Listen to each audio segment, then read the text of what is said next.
Baik pemirsa, seperti yang sudah kami informasikan tadi, sesuai juga dengan jadwal dan tahapan proses persidangan dari MK ataupun juga ini membahas mengenai sengketa hasil pemilu 2024, di mana kita sudah tampilkan tadi apa saja yang menjadi gugatan, apa saja yang menjadi permohonan dari pasangan 01 dan 03, diantaranya adalah meminta diskualifikasi dari pasangan 02 ini yang kemarin diumumkan memang sebagai pemenang dari Pilpres 2024, kemudian juga meminta adanya pemilihan ataupun juga pemungutan suara ulang.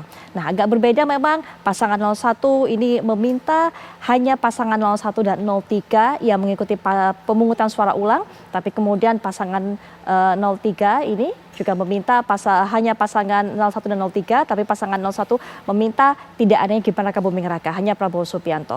Nah, untuk bisa membahas mengenai hal ini lebih lanjut lagi sudah hadir di samping saya selaku kuasa hukum dari pasangan 01 dan juga merupakan Direktur Nasional Tim Hukum Nasional Pasangan Amin, yaitu Bang Zuhad Aji Firmantoro. Assalamualaikum warahmatullahi wabarakatuh. Waalaikumsalam warahmatullahi wabarakatuh. Baik, dan juga akan memberikan pandangannya selaku mantan Komisioner KPU sudah hadir bersama kita di studio Pak Arief Budiman. Selamat datang Pak Arief. Sorry. Maaf mengganggu bukanya jadinya. Assalamualaikum warahmatullahi wabarakatuh. Selamat malam. Monggo silakan. Sini ya, oke. Baik, dan juga secara daring kita sudah terhubung dengan kuasa hukum dari pasangan 03 Pak Sira Prayuna. Selamat malam Pak.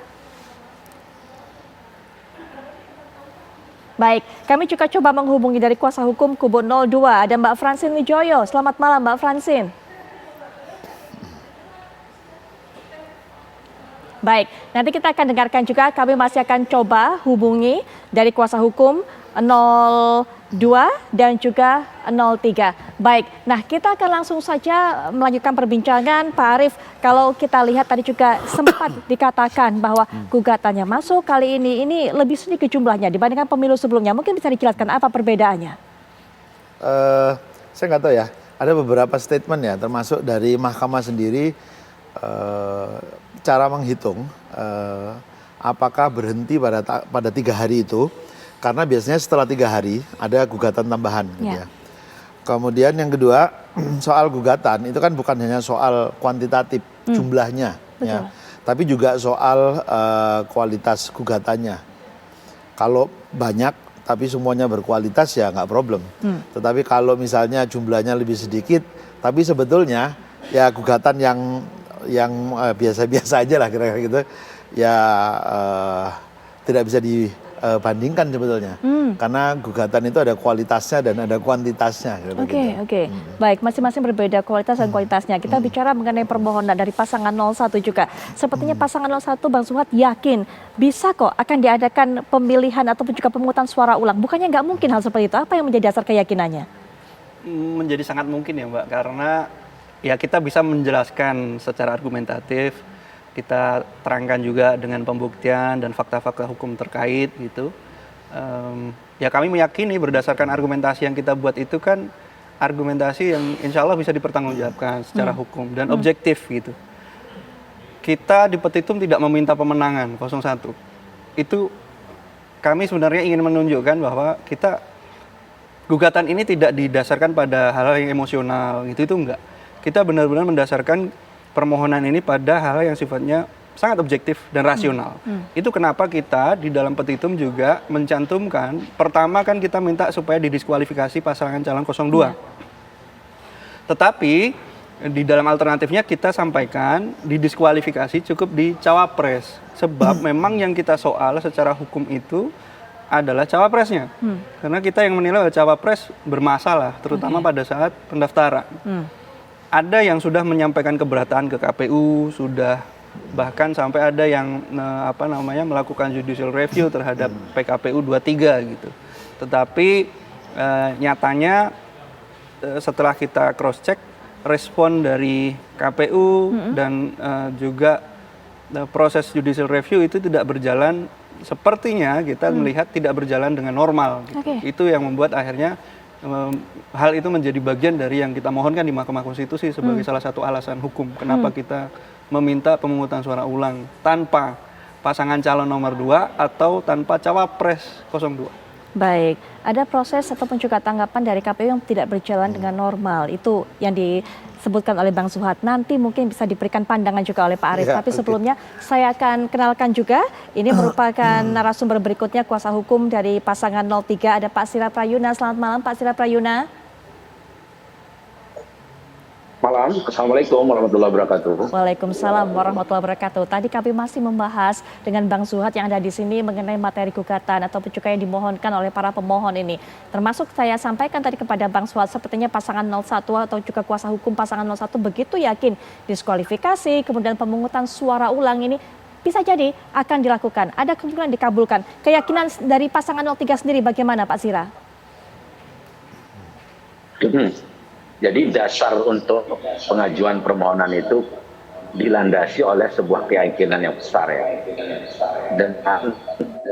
dengan sebuah fakta-fakta yang dari proses awal pemilu ini memang kami nilai mengandung persoalan yang sangat serius, yaitu di mana tingkat pelanggaran dan kecurangan pemilunya itu secara gamblang, secara vulgar terlihat di dalam proses berjalannya setiap tahap itu.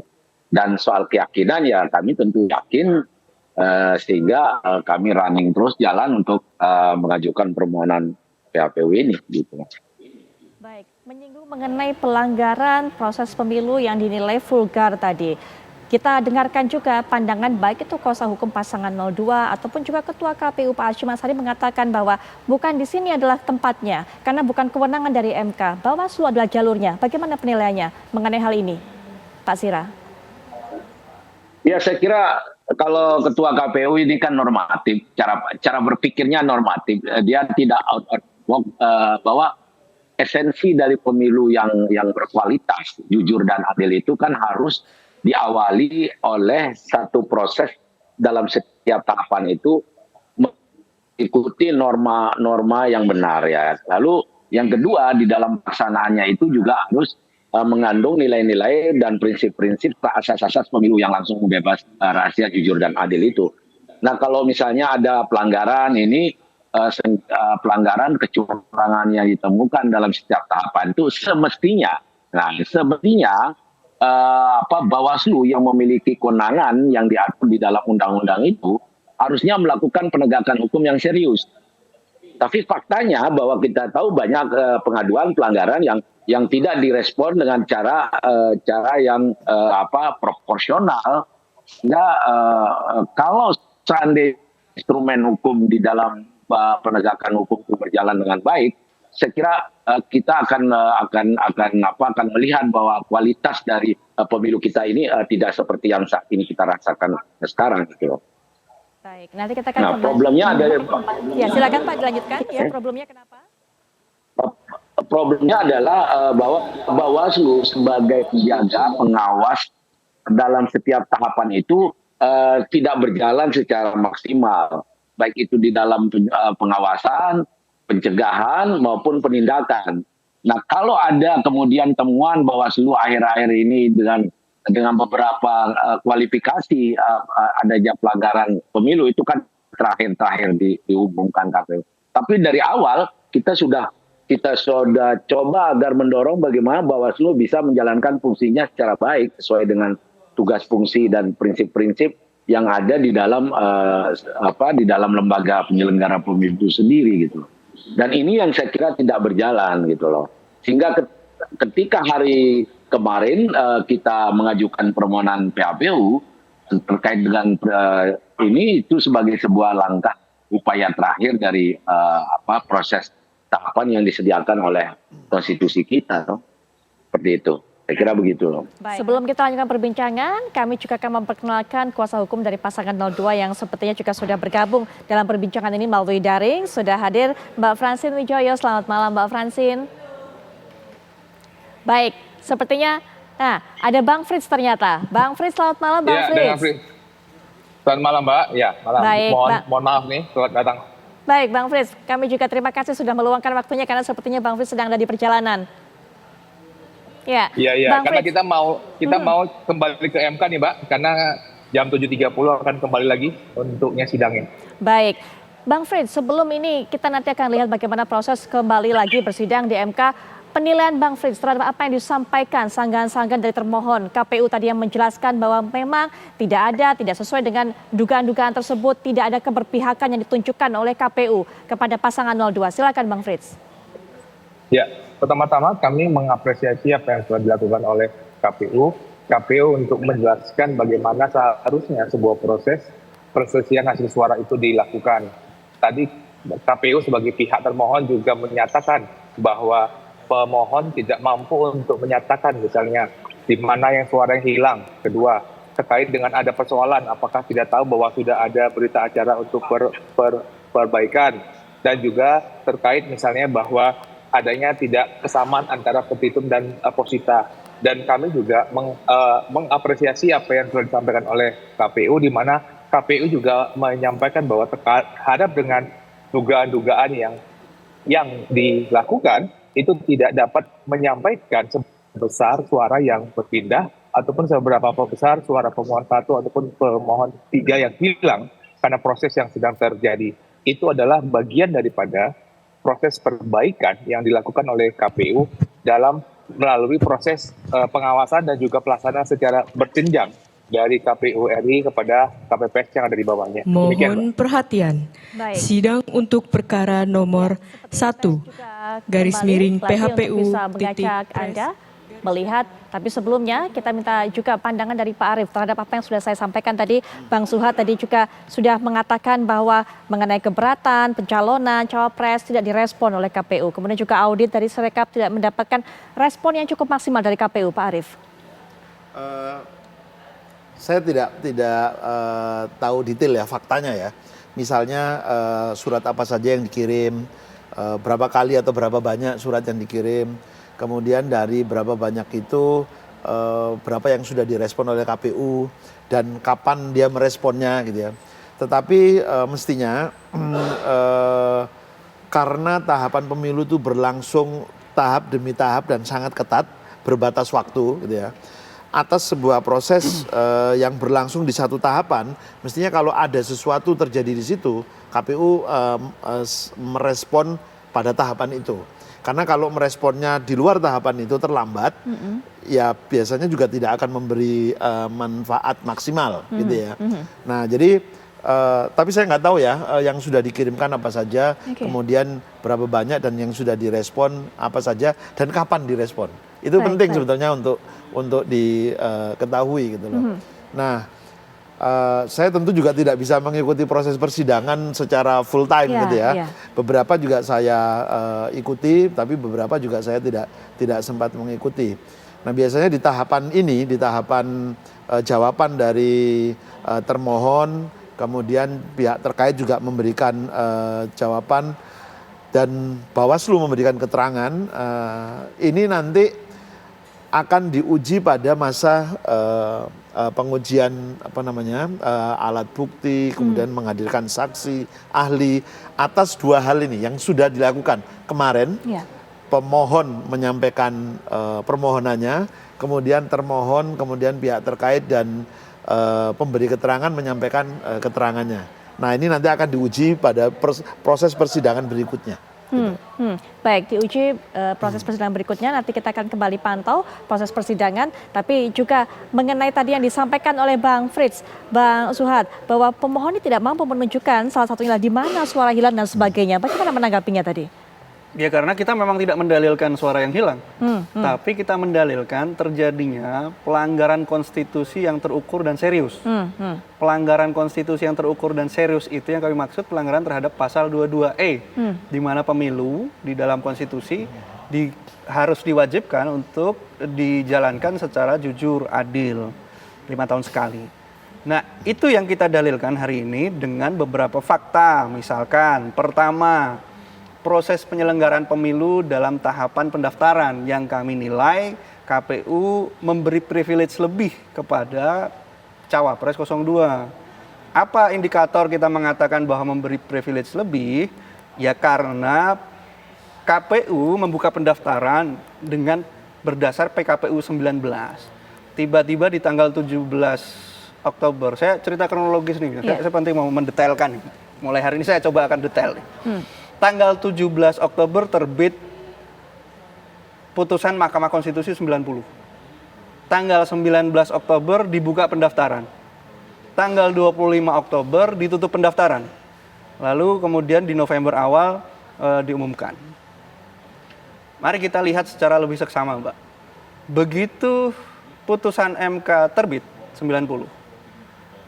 Hal pertama yang mestinya dilakukan oleh KPU menurut DKPP dan juga dalam pemahaman ilmu hukum yang lazim, dia harus merubah PKPU 19 dulu. Kalau dia ingin menggunakan putusan Mahkamah Konstitusi itu di dalam tahapan pemilu saat itu. Tetapi yang dilakukan apa? Kan tidak. Justru yang dilakukan KPU membuat surat kepada peserta pemilu untuk memedomani putusan MK 90. Kalau kita lacak, sebelum KPU menerbitkan surat edaran, kita temui Prof. Yusril itu menyarankan hal yang sama. Untuk KPU, kalau ingin menggunakan putusan MK saat ini dalam pemilu 2024, maka sebaiknya mengeluarkan surat. Kira-kira begitu kalimatnya Prof. Yusril. Dan itu yang digunakan oleh KPU kemudian. Wallahu alam apakah KPU menerima masukan itu atau itu perintah, kan kita nggak ngerti juga. Yang pasti secara kronologis demikian, Pak Arief. Nah, PKPU 19 itu baru dirubah dengan PKPU nomor 23 setelah ditutup masa pendaftaran. 3 November kalau saya nggak salah ingat, PKPU itu keluar. Nah, kita tidak menemukan reason di balik apa yang mengharuskan KPU buru-buru menerapkan putusan MK itu pada pemilu 2024. Karena kalau kita baca di putusan MK 141, MK itu sekali lagi menegaskan, Pak Arief, bahwa putusan 90 itu MK hanya memaknai, dan di putusan 141 ditegaskan ulang bahwa usia capres-cawapres itu open legal policy. Itu urusan pada pembuat undang-undang. Artinya MK pun tidak kemudian memerintahkan supaya KPU menggunakan putusan MK itu pada pemilu 2024. Pertanyaannya, kalau KPU menggunakan putusan MK itu untuk digunakan nanti pemilu 2029, KPU melanggar atau tidak? Kita jawab tegas, enggak melanggar. Jadi kenapa KPU mesti memaksakan putusan MK 90 itu harus digunakan pada tahapan pendaftaran yang tanggal 19 sampai 25 Oktober itu, Mbak? Ini kan terang benderang kalau saya cerita begini.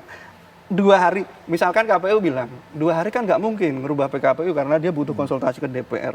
Maka pertanyaannya sekali lagi, apakah kalau KPU tidak menggunakan putusan MK pada pemilu saat ini, itu melanggar atau enggak? MK menjawabnya enggak lewat putusan 141, karena itu urusan si pembuat undang-undang. Siapa pembuat undang-undang itu? Kalau levelnya undang-undang ya DPR, tapi dalam konteks ini kan PKPU. Berarti peraturan KPU, siapa pembuatnya? Ya KPU sendiri. Ini loh yang kami akhirnya dengan kejadian ini, akhirnya kita buka kembali ingatan kita ke belakang. Surat soal permintaan audit Sirekap dibalasnya setelah pemungutan suara. Buka lagi jauh ke belakang sampai bagaimana KPU Bawaslu dibentuk. Akhirnya kan kita buka lembaran lama, dipaksa untuk begitu gitu loh. Karena perlakuan KPU itu gitu. Baik, Bang Suat, tahan sampai di situ, nanti Pak Arief juga mungkin bisa berikan pandangan karena kita sudah tahu kronologinya. Tapi Bang Frits terlebih dahulu, bagaimana memberikan pandangan mengenai ini? Ada privilege lebih yang diberikan kepada pasangan 02 oleh KPU. Tadi Bang Suat sudah berikan catatannya secara detail. Silakan Bang Frits. Ya, saya rasa Bang Suat harus membaca kembali putusan 90 tahun 2023. Di dalam paragraf 3.14.3, Mahkamah Konstitusi menegaskan bahwa putusan ini berlaku untuk pemilu 2024. Silakan kita cek kembali tuh putusan Mahkamah Konstitusinya. Sudah jelas dalam putusan, tegas-tegas Mahkamah Konstitusi mengatakan untuk memberikan kepastian hukum, maka putusan 90 ini berlaku untuk tahun 2024. Dan itulah yang dilaksanakan oleh KPU. Dan kemudian kan ada putusan 141, 145, dan 154. Bahkan secara tegas Mahkamah Konstitusi mengatakan meskipun ada putusan MK terkait dengan Yang Mulia Anwar Usman tidak membatalkan ataupun tidak menghilangkan status kepastian hukum yang dihasilkan oleh putusan 90 2023. Saya rasa itu perlu yang perlu dimaknai secara bersama-sama. Kalaupun kemudian tadi Bang Suat bilang, oh ya ada putusan DKPP, ada apa proses, tapi kan juga kita bisa melihat bahwa DKPP itu, putusan DKPP berkaitan dengan perilaku anggota KPU-nya. tidak berkaitan dengan keabsahan dari dokumen yang sudah disampaikan. Dan kami juga berargumentasi sebagaimana disampaikan oleh KPU, seandainya pada saat proses pencalonan ada keberatan dari pasal 1 dan pasal 3, harusnya menyampaikan dong, harusnya menyampaikan dong sengketa pencalonan ke Bawaslu, tetapi kan itu tidak dilakukan gitu. Mbak, saya mohon maaf nih, saya harus kembali ke ruang sidang, teman-teman. Mohon maaf sekali. Harusnya masuk kembali ya. Terima kasih Bang Frits. Di tengah waktunya kesibukannya yang terbatas, silakan untuk bisa mengikuti kembali proses persidangan. Saya mau jawab Bang, saya mau jawab ini. Baik, nanti mungkin setelah jeda, Bang Suat bisa berikan penjelasan mengenai hal ini. Pak Sira Prayuna juga punya catatan mungkin mengenai hal ini, tapi setelah jeda kami segera kembali. Sebelum jeda tadi Bang Suat sudah menceritakan secara detail bagaimana timeline-nya, termasuk kronologinya, sehingga kemudian mengatakan ada privilege, ada keistimewaan yang diberikan oleh KPU kepada pasangan 02, terutama juga terkait dengan pendaftaran Gibran Rakabuming Raka sebagai bakal calon wakil presiden pada saat itu. Sudah ada sanggahan juga dari Bang Frits, tapi sebelum Bang Suhat bisa memberikan pandangannya ataupun juga jawabannya dari Pak Sira Prayuna, apakah juga kemudian ada concern mengenai hal ini juga yang disampaikan mengenai urgensi untuk bisa melaksanakan putusan MK pada saat itu? Silakan Pak Sira. Saya kira pandangan Pak Suhat tadi adalah kita sudah cukup jelas bagaimana prosedur dan mekanisme yang ada yang harusnya dilalui oleh pasangan 02 di dalam pendaftaran ini. Nah, peraturan KPU nomor 19 itu kan sebagai dasar satu norma yang dijadikan dasar landasan untuk pencalonan calon presiden dan wakil presiden 2024 itu. Nah, ketika ada putusan MK nomor 90, mestinya seharusnya diwajibkan kepada KPU untuk melakukan satu perubahan peraturan PKPU-nya. Sehingga ada reasoning yang kuat, dasar dan landasan yang kuat, bahwa calon itu setelah ada putusan, maka proses pendaftarannya itu harus didasari oleh sebuah peraturan perubahan yang baru. Tapi ini kan tidak. Nah, itu menjadi satu persoalan yang sangat serius, saya kira. Ini kalau kemudian ada pandangan bahwa ada privilege terhadap pasangan calon tertentu, ya publik kemudian tidak bisa membantah itu karena membiarkan sesuatu proses pencalonan yang sedang berjalan tidak dilandasi oleh perubahan sebuah peraturan. Ini artinya kan tidak sah dan cacat hukum, dan itu saya kira juga menjadi concern kami di dalam salah satu posita di permohonan PHPU kami saat ini. Saya kira itu salah satunya. Lalu yang sisi yang lain juga kan apa yang dikemukakan oleh teman-teman di 01 adalah tidak lebih sama dengan apa yang kami kemukakan, baik itu secara fakta-fakta yang kami nilai, kami pandang sebagai sebuah bentuk pelanggaran dan kecurangan pemilu yang terjadi pada 2024 ini. Nah, kalau KPU kemudian melandasi argumentasinya didasari oleh sebuah norma yang ada di dalam aturan KPU, Undang-Undang nomor 7 tentang pemilu, kemudian peraturan KPU, itu kan norma yang biasa yang kita dengar. Saya dari 2014, 2019 sudah bertarung di dalam MK ya, terkait dengan ini permohonan PHPU presiden dan wakil presiden. Norma itu selalu dikemukakan oleh KPU.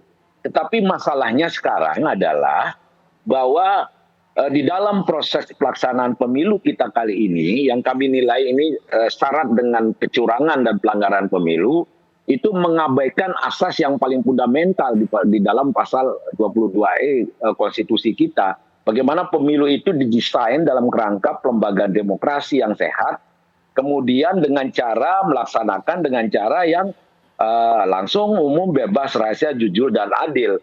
Itu persoalannya sekarang. Jadi kalau bicara kuantitatif, ya kami kemukakan secara kuantitatif perbedaan suara berdasarkan keputusan KPU. Tetapi yang menjadi concern kami adalah dari tahapan ke tahapan yang harus dilalui dengan cara memenuhi syarat-syarat norma hukum, di mana penyelenggara pemilunya harus bersifat memenuhi prinsip dan prinsip penyelenggaraan pemilu yang benar, yaitu independen, non partisan, imparsialitas, kemudian objektif, berimbang, kemudian efisien, efektif, dan sebagainya. Dan itu yang kami persoalkan. Kemudian sehingga kualitas demokrasi kita dalam rangka untuk sirkulasi kepemimpinan nasional ini benar-benar dijalankan dengan cara yang sangat demokratik gitu loh, sehingga menghasilkan pemimpinan yang memiliki legitimasi politik dan hukum yang kuat. Ini persoalan yang sekarang. Sehingga kalau lihat berbagai rangkaian pelanggaran dan kecurangan pemilu itu dari soal putusan 90, pendaftaran pasangan calon, kemudian kampanye, bagaimana melibatkan ASN, kemudian melibatkan kepala desa dan perangkat desa, kemudian presiden juga ikut cawe-cawe di dalam ini dalam rangka untuk memenangkan itu. Kemudian menggunakan anggaran negara yang berlebihan, yang kami pandang juga harus dipertanggungjawabkan secara hukum dan politik bahwa apa yang bansos itu memberikan pengaruh secara elektoral terhadap preferensi masyarakat. Dan ini juga menjadi salah satu termasuk soal Sirekap itu. Baik, nah kita akan langsung saja berikan kesempatan kepada Pak Arief sebagai penutup perbincangan ini. Kita sudah tahu catatan yang disampaikan Pak Sira, Bang Sua juga, Pak Arief berikan pandangannya juga. Pertama saya ingin tegaskan dulu, saya tidak mengomentari atau memberi pandangan dari aspek hukum ya, aspek legalnya. Karena sebagai mantan penyelenggara pemilu, saya hanya melaksanakan fungsi dan tugas teknis penyelenggaraan pemilunya. Nah, praktek yang pernah terjadi selama proses penyelenggaraan pemilu, kebetulan di 2014-2019 kami pernah mengalami hal yang kurang lebih sama seperti ini. Keluar putusan Mahkamah Konstitusi di tengah-tengah pelaksanaan tahapan pemilu. Nah, biasanya memang putusan Mahkamah Konstitusi itu langsung dieksekusi. Artinya walaupun judicial review itu terkait dengan pasal di dalam undang-undang, tetapi kita tidak menunggu adanya revisi undang-undang. Ya, jadi langsung kita laksanakan. Kedua, dan proses pelaksanaannya pun kami juga akan melakukan penyesuaian terhadap peraturan KPU yang kita buat. Nah, pengalaman dalam proses pembuatan peraturan KPU, memang kita harus melalui beberapa tahap. Bahkan ketika era saya itu mulai dari expert meeting, rapat pleno, lalu uji publik, lalu ada yang formal dicantumkan di dalam undang-undang, diperintahkan dalam undang-undang melakukan rapat konsultasi dengan pemerintah dan DPR. Ya, rapat konsultasinya bersifat wajib, walaupun ada putusan Mahkamah Konstitusi, kesimpulannya itu sebenarnya tidak mengikat bagi KPU. Nah, putusan Mahkamah Konstitusi di dalam pemilu yang pernah keluar baik di tahapan pemilu 2014 maupun 2019 kadang-kadang timingnya agak berbeda. Ya. Ada yang keluar ketika ada cukup waktu untuk melakukan rapat konsultasi terlebih dahulu. Tapi ada juga yang keluar ketika tidak cukup waktu untuk melakukan rapat konsultasi dengan pemerintah dan DPR. Nah, menghadapi itu biasanya kami melakukan revisi peraturan KPU, lalu memberitahukan secara resmi kepada pemerintah dan DPR sekaligus sebagai bagian dari konsultasi. Karena waktunya yang sudah mepet tadi. Dan mungkin saat itu sangat mungkin ya, saya agak lupa juga nih, DPR sedang reses. Nah, di dalam surat itu biasanya kami sebutkan juga apabila ada pandangan yang berbeda dari yang kami lakukan, karena sebetulnya kan kami melakukan normatif aja, ada putusan Mahkamah Konstitusi, lalu peraturan KPU kita revisi seperti perintah Mahkamah Konstitusi.